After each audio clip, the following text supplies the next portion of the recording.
ታሪኩ የሚጀምረው እስራኤላውያን በእግዚአብሔር ፊት በተደጋጋሚ ክፉ ሥራ በመሥራታቸው እግዚአብሔርም በፍልስጤማውያን እጅ ለ40 ዓመት አሳልፎ በሰጣቸው ዘመን ነው።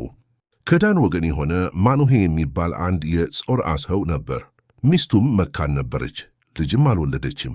የእግዚአብሔር መልአክ ለሴቲቱ ተገልጦ እንዲህ አላት፣ እነሆ አንቺ መካን ነሽ፣ ልጅም አልወለድሽም። ነገር ግን ትጸንሻለሽ፣ ወንድ ልጅም ትወልጃለሽ። አሁንም ተጠንቀቂ፣ የወይን ጠጅ የሚያሰክርም ነገር አትጠጪ፣ ርኩስም ነገር አትብዪ። እነሆ ትጸንሻለሽ፣ ወንድ ልጅም ትወልጃለሽ። ልጁም ከእናቱ ማኅፀን ጀምሮ ለእግዚአብሔር የተለየ ናዝራዊ ይሆናል፣ በራሱ ላይ ምላጭ አይደርስበት። እርሱም እስራኤልን ከፍልስጤማውያን እጅ ማዳን ይጀምራል። ሴቲቱም ወደ ባሏ መጥታ፣ አንድ የእግዚአብሔር ሰው ወደ እኔ መጣ፣ መልኩም እንደ እግዚአብሔር መልአክ እጅግ የሚያስደነግጥ ነበር። ከወዴትም እንደመጣ አልጠየቅሁትም፣ እርሱም ስሙን አልነገረኝም። እርሱም እነሆ ትጸንሻለሽ፣ ወንድ ልጅም ትወልጃለሽ፣ ልጁም ከእናቱ ማኅፀን ጀምሮ እስኪሞት ድረስ ለእግዚአብሔር የተለየ ናዝራዊ ይሆናልና አሁንም የወይን ጠጅ የሚያሰክርም ነገር አትጠጪ፣ ርኩስም ነገር አትብዪ አለኝ ብላ ተናገረች። ማኑሄም ጌታ ሆይ የላክኸው የእግዚአብሔር ሰው እባክህ እንደገና ወደ እኔ ይምጣ፣ ለሚወለደውም ልጅ ምን እንድናደርግ ያስገንዝበን ብሎ ወደ እግዚአብሔር ለመነ። እግዚአብሔርም የማኑሄን ድምፅ ሰማ። የእግዚአብሔርን መልአክ እንደገና ለሴቲቱ በእርሻ ውስጥ ተቀምጣ ሳለች ተገለጠላት። ባሏ ማኑሄ ግን ከእርሷ ጋር አልነበረም። ሴቲቱም ፈጥና ሮጠች፣ ለባሏም እነሆ በቀደም ዕለት ወደ እኔ የመጣው ሰው ደግሞ ተገለጠልኝ ብላ ነገረችው። ማኑሄም ተነስቶ ሚስቱን ተከተለ። ወደ ሰውየውም መጥቶ ከዚህች ሴት ጋር የተነጋገርህ አንተ ነህን? አለው። እርሱም እኔ ነኝ አለ። ማኑሄም ቃልህ በደረሰ ጊዜ የልጁ ሥርዓት ምንድር ነው?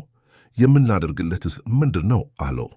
የእግዚአብሔርን መልአክ ማኑሄን ሴቲቱ ከነገርኋት ሁሉ ትጠንቀቅ፣ ከወይንም ከሚወጣው ሁሉ አትብላ፣ የወይን ጠጅንም የሚያሰክርንም ነገር አትጠጣ፣ ርኩስም ነገር ሁሉ አትብላ፣ ያዘዝኋትን ሁሉ ትጠብቅ አለው። ማኑሄም የእግዚአብሔርን መልአክ የፍየል ጠቦት እስክናዘጋጅልህ ድረስ እባክህ ቆይ አለው። የእግዚአብሔርን መልአክ ማኑሄን አንተ የግድ ብትለኝ መብልህን አልበላም፣ የሚቃጠለውንም መሥዋዕት ማዘጋጀት ብትወድ ለእግዚአብሔር አቅርበው አለው። ማኑሄም የእግዚአብሔር መልአክ መሆኑን አላወቀም ነበር።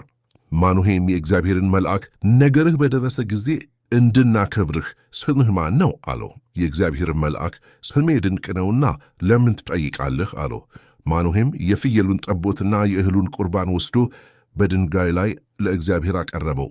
መልአኩም ተአምራት አደረገ። ማኑሄና ሚስቱም ይመለከቱ ነበር።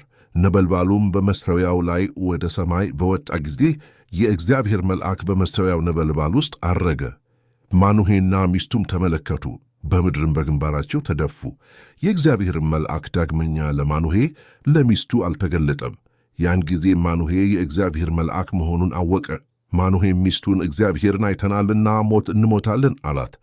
ሚስቱም እግዚአብሔርስ ሊገድለን ቢወድድ ኖሮ የሚቃጠለውን መሥዋዕትና የእህሉን ቁርባን ከእጃችን ባልተቀበለን፣ ይህንም ነገር ሁሉ ባላሳየን፣ እንዲህ ያለ ነገርም በዚህ ጊዜ ባላስታወቀን ነበር አለችው።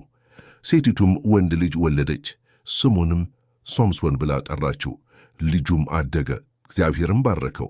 የእግዚአብሔር መንፈስ በጽፎርዓና በኤሽታኦል መካከል ባለው በዳን ሰፈር ውስጥ ሊያነቃቃው ጀመረ።